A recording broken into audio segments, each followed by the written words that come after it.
अब बात यह है कि यूसीसी आए, आईसीसी आए, यूनिफॉर्म सिविल कोड आए या इंडियन सिविल कोड आए।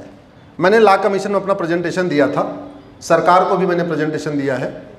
मैंने कहा भाई भारत में कोई ऐसा कानून नहीं है जिसका पहला शब्द यूनिफॉर्म है, और इस यूसीसी का जो विरोध हो रहा है, ये सबसे ज्यादा विरोध इसके नाम के कारण हो रहा है। ये 75 साल में यूनिफॉर्म शब्द इतना बदनाम हो गया है कि इसी को विरोध हो रहा है।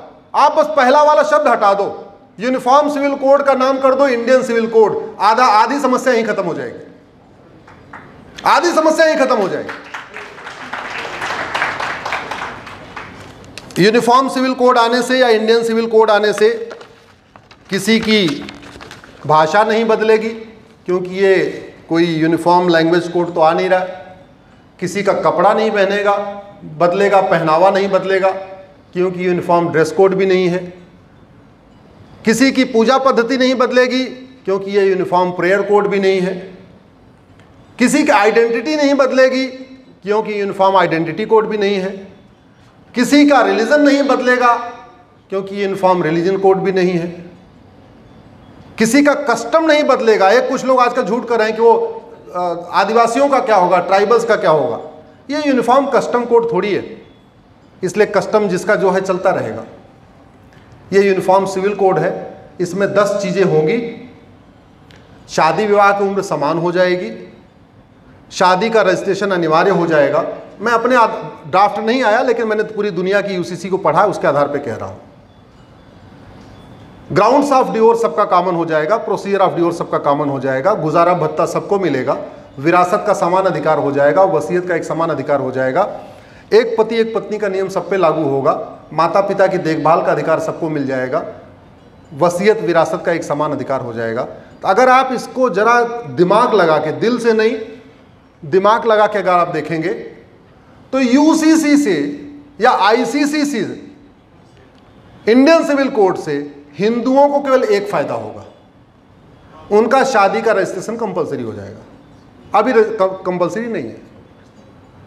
क्रिश्चियंस को 2 फायदा होगा, शादी का रजिस्ट्रेशन कंपलसरी होगा, इसके अलावा उनका कूलिंग पीरियड कम हो जाएगा। उनका कूलिंग पीरियड अभी 2 साल है। मतलब क्रिश्चियन कपल अगर आपसी सहमति से भी तलाक लेना चाहें, उनको 2 साल वेट करना पड़ता है, उसको कूलिंग पीरियड कहते हैं। पारसी को 3 फायदा होगा, शादी का रजिस्ट्रेशन अनिवार्य होगा, कूलिंग पीरियड भी कम होगा, प्रॉपर्टी का राइट उनको इक्वल रहेगा, वो गैर पारसी से शादी करती हैं तो भी। लेकिन मुस्लिम बेटियों को 11 फायदा होगा। हिंदुओं को 1 फायदा है, मुस्लिम्स को कितना? 11। कैसे? शादी विवाह की उम्र समान होगी, हिंदू जैन बौद्ध सिख में कोई फर्क नहीं। पहले 18 साल है, अभी वहां पे शादी की उम्र प्यूबर्टी है।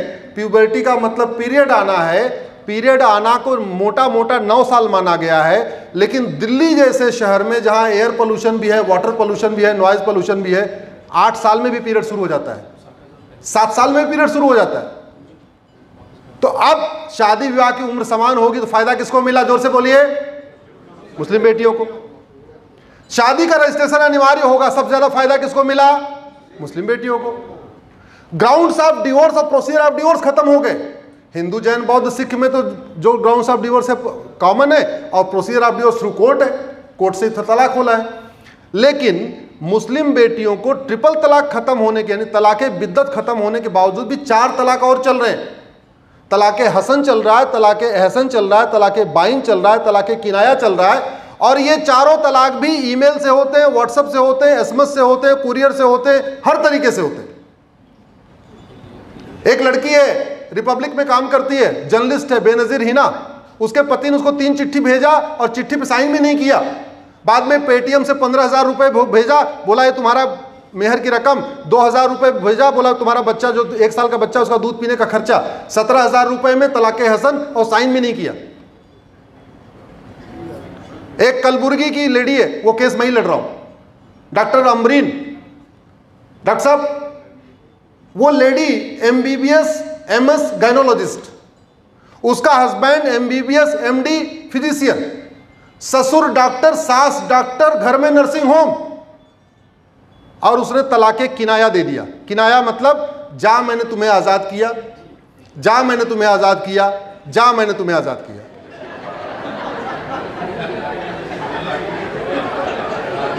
ये सामान्य व्यक्ति नहीं, डॉक्टर, पूरी फैमिली डॉक्टर। आप लोग गूगल करना, तलाके किनाया डॉक्टर सईदा अमरीन अश्विनी उपाध्याय, मिलेगा। मैं उसका केस लड़ रहा हूं। ऐसे सारे लोग मेरे ही पास आते हैं। तो ये तलाके बाइन, तलाके किनाया, और सबसे बड़ी बात ये कि ये गूगल वो जीमेल से भी हो रहे हैं। ये जीमेल अभी 10 साल पहले आया, ये जीमेल अभी 2000 के आसपास आया, 2002 में आया। ये 1400 साल पहले जीमेल बने, लेकिन उसका यूज हो रहा है। व्हाट्सएप अभी कुछ दिन पहले आया, फेसबुक, टेलीग्राम भी पहले अभी आया। तो प्रोसीजर ऑफ डिवोर्स सबका कॉमन हो जाएगा, सबका कोर्ट के जरिए होगा। तो फायदा किसको मिला? मुस्लिम बेटियों को। जरा जोर से बोलिए भाई। गुजारा भत्ता सबको मिलेगा। हिंदू, जैन, बौद्ध, सिख में पहले है, हमारी मुस्लिम बेटियों को नहीं है। तो फायदा किसको हुआ? मुस्लिम बेटियों को। बच्चा गोद लेने को उनको अधिकार नहीं है, अधिकार मिल जाएगा। फायदा किसको हुआ? मुस्लिम बेटियों को। अभी उनको प्रॉपर्टी का इक्वल राइट नहीं है, विरासत का इक्वल राइट नहीं है, वसीयत का इक्वल राइट नहीं है। यूसीसी आएगा, उनको भी फायदा मिल जाएगा। एक पति एक पत्नी आए चाहे ना आए, हिंदू, जैन, बौद्ध, सिख में कोई फर्क है क्या? नहीं। तो एक पति एक पत्नी का नियम लागू हुआ, सबसे ज्यादा फायदा किसको हुआ? मुस्लिम बेटियों को। माता पिता की देखभाल का अधिकार मुस्लिम बेटियों को नहीं है। यूसीसी आएगा, मिल जाएगा। फायदा किसको हुआ? मुस्लिम बेटियों को। तो यूसीसी से, और हम ये इसमें रिक्वेस्ट कर रहे हैं सरकार से, मैं आप सबसे भी निवेदन कर रहा हूं, इसमें हम दो, हमारे दो, सबके दो भी जुड़ना चाहिए। उसका भी सबसे ज्यादा फायदा मुस्लिम बेटियों को मिलेगा, सबसे ज्यादा फायदा। क्योंकि सुबह आप सरकारी हॉस्पिटल में जाकर लाइन देख लो, जो लाइन लगी होती है, आपको लाइन से समझ में आया सबसे ज्यादा पीड़ित कौन है, सबसे ज्यादा तबीयत किसकी खराब है। तो यूसीसी से हिंदुओं को 1 फायदा, क्रिश्चियंस को 2 फायदा, पारसी को 3 फायदा, मुस्लिम बेटियों को 11 फायदा। लेकिन हम सबको इसको मांग करना चाहिए, सपोर्ट करना चाहिए, क्योंकि इससे देश की एकता अखंडता मजबूत होगी। 1 नेशन 1 सिविल लॉ आएगा तो आपसी सद्भाव बढ़ेगा, सबका साथ सबका विकास होगा, सबका शरीर स्वस्थ होगा, बीमारियां कम होंगी। तो इससे सबका ओवरऑल सबका फायदा होगा। लेकिन इससे देश का फायदा नहीं होगा। देश का फायदा तब होगा जब इस देश में 1 नेशन 1 टैक्स कोड होगा, 1 नेशन 1 पुलिस कोड होगा, 1 नेशन 1 जुडिशियल कोड होगा, 1 नेशन 1 एडमिनिस्ट्रेटिव कोड होगा, 1 नेशन 1 इंडाउमेंट कोड होगा। ये मठ मंदिर फ्री होंगे, उससे देश का फायदा होगा। इसलिए चूंकि समय की मर्यादा है, बाकी विषयों पर मैं बोल नहीं सकता हूं। दत्ता जी लगातार लाउड स्पीकर लेके वो माइक बैठे हुए हैं। अगर अब नहीं बंद करूंगा तो माइक फेंक भी सकते हैं। मैं नहीं होगा। आपने कहा कि कानून घटिया है, कानून अच्छे होने चाहिए। अभी पहले कुछ दिन खालिद उमर साहब जो बैरिस्टर है पाकिस्तान से इंग्लैंड में, उन्होंने कहा कि ये जो सब तन से जुदा हो रहा है, इसमें वो व्यक्ति विशेष जो ये जुल्म करता है वो अकेला नहीं होता। बिल्कुल। उसका साथी जानता है, उसका परिवार उसको जानता है, जिस मोहल्ले में रहता है वो जानता है, जिस मस्जिद में रहता है जाता है अपनी नमाज पढ़ने वो जानता है, उस मस्जिद का मौलवी जानता है। बिल्कुल। तो अगर इसको आपको खत्म करना है तो उस आदमी से लेके पूरी कड़ी को उठाना है, और पूरी कड़ी को उठा के आप काले पानी जैसी सजा का परिविधान करें। जैसा उन्होंने उदाहरण दिया खालिद साहब ने कि इंग्लैंड ने अपने जो इलीगल इमिग्रेंट्स हैं उनको हाउस करने के लिए रवांडा को $2 बिलियन दिए हैं, तो वो ऑफशोर डिटेंशन सेंटर रवांडा में बनाया। इजराइल ने अपने जो है इलीगल्स को हाउस करने के लिए सोमालिया को पैसे दिए हुए हैं, और वो वहाँ बनाया। तो खालिद साहब ने कहा कि अफ्रीका में तो बहुत सारे पोर कंट्रीज हैं, इंडिया अगर $2 बिलियन दे तो बहुत इन पूरी चेन को रखने के लिए तैयार हो जाएंगे। मेरे ख्याल से बच्चे आगे अमेरिका में बहुत लोग कर जाते हैं। एक बार मैं अंत कर रहा हूँ।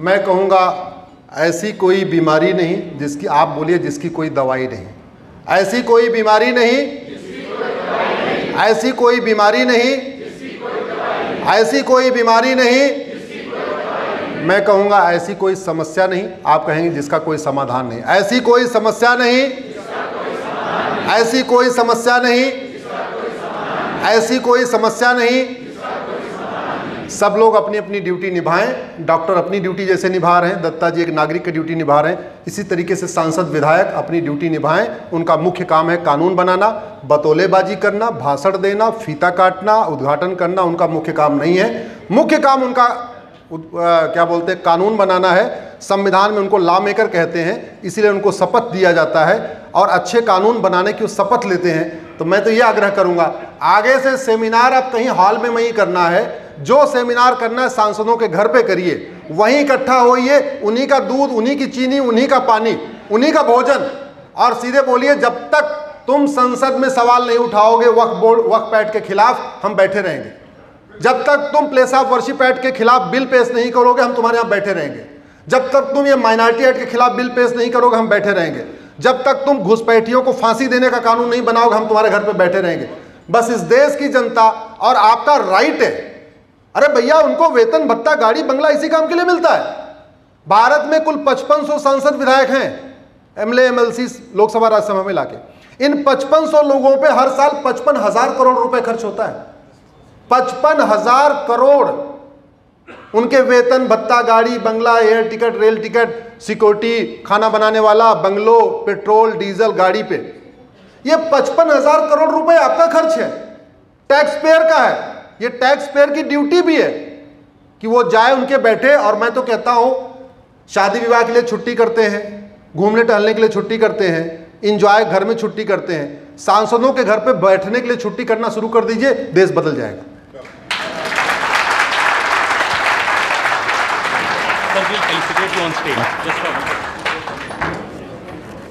What an eye-opening session, I must say.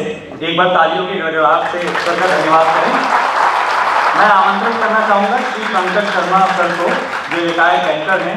उन्होंने 10 लाख रुपये डोनेशंस का वादा भी किया और अभी मैं चाहूँगा मंच पर आके सर को सम्मानित करें।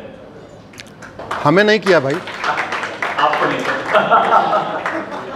To the trust. इसके अलावा यस सर, यस आइए सर प्लीज।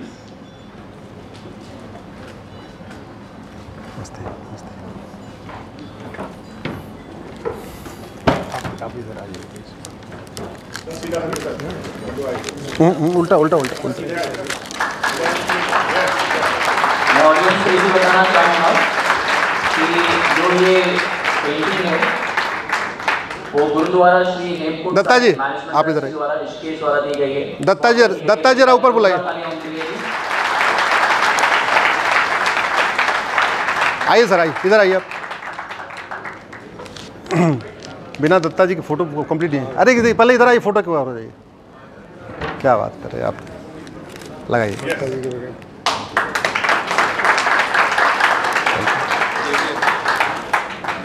ये भी है, ये क्या है? हेमकुंड साहब की पेंटिंग और गुरुद्वारे का प्रसाद नरेंद्र बिंद्रा जी की तरफ से सब स्पीकर्स को दिया गया। और ये टोकरी जो प्रेजेंट की गई ये प्रमोद सेठी एंड शिवम सेठी की तरफ से देहरादून की चीज़ है।